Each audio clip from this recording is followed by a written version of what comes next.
guys, pupunta kami ngayon sa La Union. Bibili ng kung ano-ano lang. Samahan nyo kami.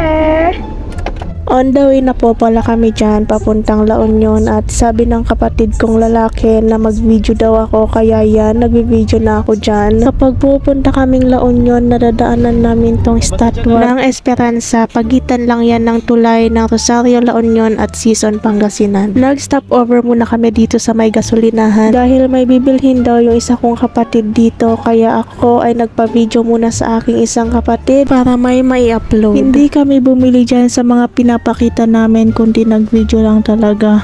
At nandyan kami ngayon sa may friendship para bumili ng kaunting stocks kasi wala na akong makain at nangangayayat na din ako. Tapos ginagamitan ko dyan ng calculator kasi wala na talaga akong budget. At dahil wala akong budget, humingi na lang ako sa kapatid ko ng pera para pambili ng nuggets na paborito ko. At buti na lang mabait siya, pero nagagalit pa din ako sa kanya habang binibideo niya yan.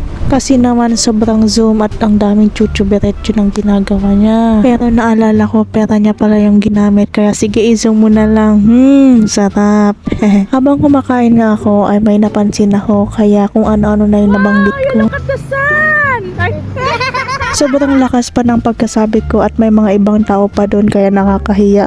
Pero dahil napakaganda ng sun, nagpatuloy pa din kami sumayaw ng sisiwit kahit nakakahiya na talaga. Ayun lang, pauwi na kami dyan. Thank you sa panonood. See you on my next vlog.